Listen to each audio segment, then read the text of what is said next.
o Tesouro IPCA, principalmente o prefixado. Vamos entrar agora no LCI e LCA. Então tem a aula lá de LCI e LCA, tá? É mais para aprender a analisar. Pra você ver que aqui é direto ao ponto. Você vai aprender a analisar, escolher o título mesmo. Para entender mais o que é LCI e LCA, você olha a outra aula lá. Senão a gente fica tipo, repetindo, não é produtivo, né? Mas só uma pincelada aqui. LCI é um investimento que você vai emprestar o seu dinheiro para o setor imobiliário, tá? Financiar o setor imobiliário, construir loteamentos, casas, condomínios, etc. E agronegócio. O mercado agro, né? Você tem aí o próprio bois, milho, café, enfim, é incentivar o mercado do agronegócio. A vantagem desse investimentozinho, isento de imposto de renda, já é uma vantagem bacana, rende mais que a poupança, rentabilidade pré, pós ou híbrida, geralmente tem uma carência de 90 dias, então, peraí Luiz, eu vou investir, gostei desse investimento. Tem que saber que tem uma carência, ou seja, se você investir, você não consegue tirar o seu dinheiro dentro de 90 dias. Então tem que investir sabendo disso, tá? Tem investimento hoje que não tem carência, mas a grande maioria ainda tem. Outra vantagem, ela tem FGC, ou seja, se o banco quebrar, a instituição quebrar, você recebe seu dinheiro também. Outra coisa que você tem que analisar é investir em LCI e LCA, o rating. Eu já vou falar sobre isso aqui mais pra frente, tá? Você já vai entender daqui a pouco. Beleza. Vantagem, rende mais que a renda fixa tradicional, né? Poupança principalmente, isento de imposto de renda, tem FGC. Desvantagem, tem um risco de liquidez, ou seja, você só saca no vencimento, né? E se você quiser resgatar, por exemplo, antes do prazo, você teria que vender no mercado secundário. O que é mercado secundário? Você teria que vender para outra pessoa. Porque você combinou, por exemplo, com um banco, com a instituição, ó, eu investi agora e vou resgatar só em 2025. Você está quebrando um acordo. Tá bom, você quer tirar seu dinheiro antes? Você vai ter que vender para alguém. E aí, conforme está o preço no mercado, você pode receber mais ou menos.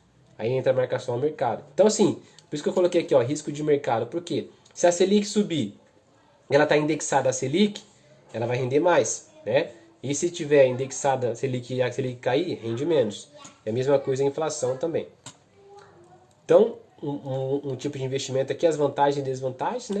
Outro tipo de investimento, CRIs e CRAS, aquela sopinha de letrinha que você fala, meu Deus, tanta letra, tanta sigla, mas você vai acostumar, tá? Tem a apostila depois também que você vai receber depois, que vai te ajudar a tirar dúvida também, para você ficar voltando aqui, ver a aula toda, enfim, vai facilitar para você. A diferença é que a LCI, a CRI e o CRA do LCI e da LCA, é a emissão. Enquanto a LCI e a LCA são bancos que emitem, aqui são só securitizadoras, tá? Quando você assistir a aula de CRI e CRA, você vai clarear mais para você. Então aqui eu vou ensinar mais você a analisar. Então, mesma coisa voltada para o mercado imobiliário, o CRIS, que é Certificado de Recebível Imobiliário, CRA para o agronegócio. Só que essa daqui, ela também isenta de IR igual a LCI, mas ela não tem o FGC, então seria uma desvantagem. Ah, quer dizer que você não vai investir? Não necessariamente, o risco é um pouquinho maior, então via de regra tende a ter um retorno um pouco maior, tá? Rende mais que a poupança, a rentabilidade é a mesma coisa, pré, pós ou híbrida, e resgata só no vencimento. Mesma coisa se for resgatar antes, você vai ter que vender para alguém e pode receber mais ou menos por isso também, se a pessoa aceitar pagar. Lá na corretora, mostra quem está interessado em comprar, enfim. Rende mais também que a poupança, a renda fixa tradicional. Desvantagem, é o que eu te falei, saca só no vencimento, né? Então você pode perder também. Pode ter um ganho maior ou menor de acordo com o indicador. Então vamos supor, é uma LCI, uma LCA, ou um CRI ou um CRA que paga uma taxa pré e pós. Então se a Selic subir, você ganha mais. Se a inflação subir também, você ganha mais. Se cair também, você tende a receber menos ou mais. O risco de crédito, tá, está relacionado ao quê? Às empresas do papel. Luiz, como assim empresas do papel? Esse CRI aqui, ele nada mais é do que um fluxo de recebimento. Ou seja, imagine que você financiou a sua casa e você paga lá para a construtora ou para o banco. O banco tem o direito de receber de você. Só que o banco, a construtora na verdade, ela tem o direito de receber de você que você comprou direto dela, o banco emprestou o dinheiro, mas ela vai receber o dinheiro à vista. Só que você está pagando durante 30 anos, ela não quer esperar 30 anos para receber. Ela vai e vende isso daí para uma securitizadora, que é responsável por esse CRI aqui. Só que dentro desse CRI, o que eu falo papel? O papel seria a dívida. É você, que é por exemplo, um devedor que tem a casa financiada, mas também tem o Zinho que paga a conta em dia, ele paga o financiamento dele em dia. Mas tem lá o fulano, o cicrano, que é um caloteiro, por exemplo, e não pagou em dia. Então, tem um risco aqui dentro. É por isso que eu falei aqui, ó, precisa analisar o risco do papel. O que é o papel? É o investimento. Você vai entender mais isso daqui quando eu falar na parte de debêntures, tá? Que tá na sequência que a gente está quase finalizando. E aí eu vou te falar isso aqui na parte de debênture e fundo imobiliário. Mas eu vou falar para você, aqui eu estou mais trazendo a nível didático. Eu, por exemplo, hoje não invisto em CRIs, nem em LCI. Por quê?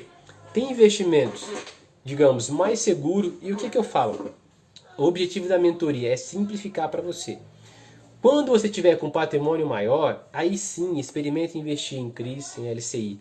Agora simplifica. Qual que é o básico? Tesouro Direto, Tesouro Selic e o Tesouro IPCA. Ações e fundos imobiliários. Porque senão você fica com um monte de investimento. Você tem que focar o quê? Em ganhar dinheiro, focar na sua profissão. Tá? Então eu trago mais mesmo para você entender um pouco. E se quiser investir, aprender a analisar também. Mas isso aqui, digamos, para quando você tiver com patrimônio maior. Vamos lá. Ela não tem FGC também, é uma desvantagem dela, tá?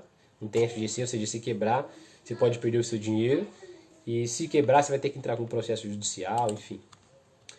Aí fica uma perguntazinho. Luiz, eu quero ter um retorno maior, eu quero arriscar um pouquinho mais. Eu posso investir contando com o FGC? Como assim contando com o FGC?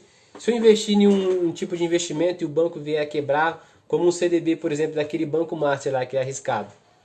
Aí eu falo, sim e não. Você pode contar sim e não, por quê?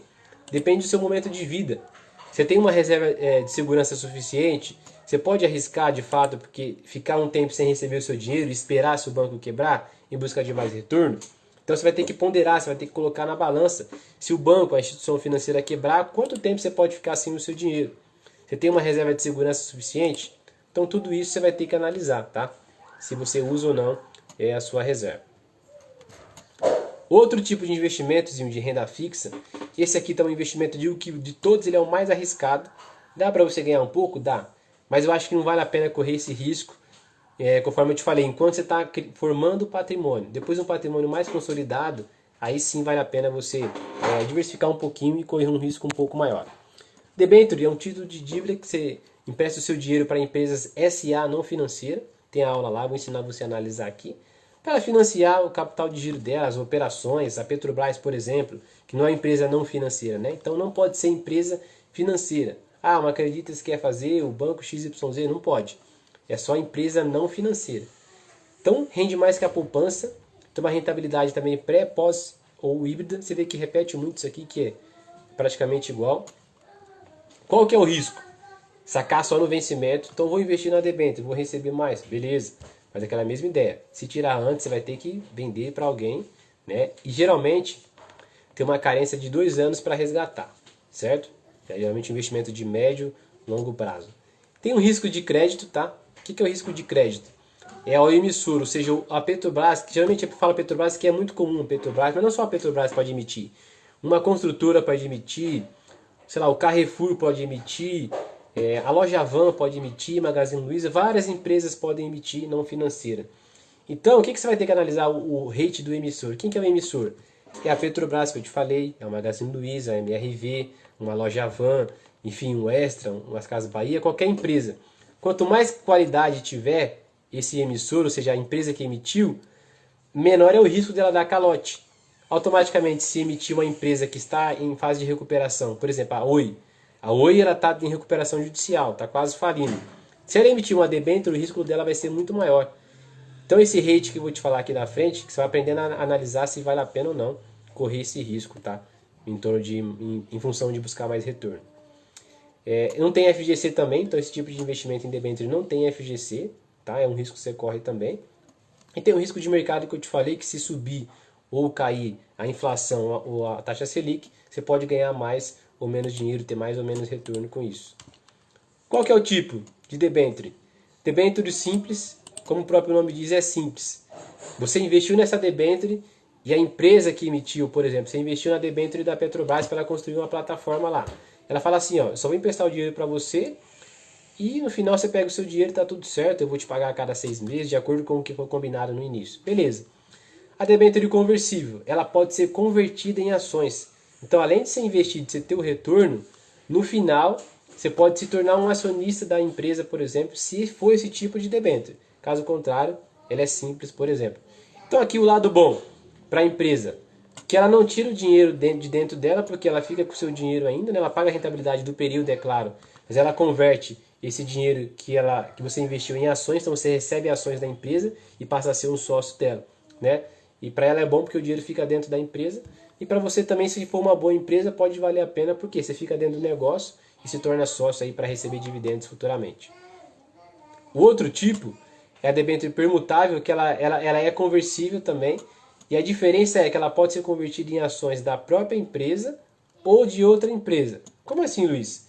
Imagine um grupo de... Vou pegar o exemplo da Itaúsa. Se você não ouviu falar, você vai ouvir falar muito em breve quando você começar a investir em ações. A Itaúsa é um grupo que tem o Banco Itaú, tem a Alpargatas, tem a Duratex, que faz louças, tipo vaso sanitário, essas coisas assim. Então é um grupo de empresas.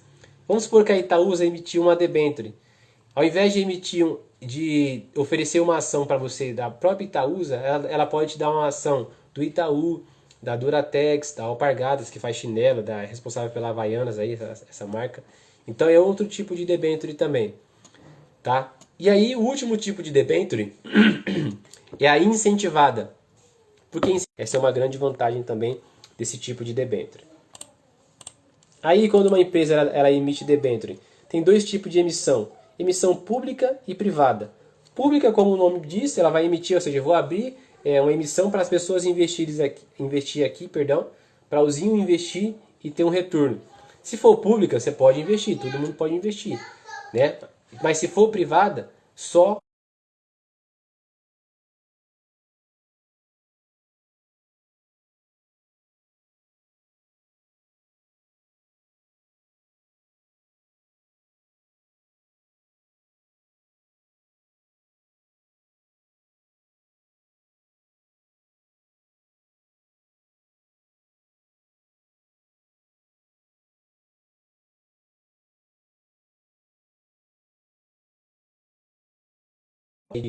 quatro tipos de garantia. O que é real? A Petrobras, vamos supor que ela vai emitir, ela fala o seguinte, ó, na garantia real, eu vou emitir essa debênture e se eu quebrar,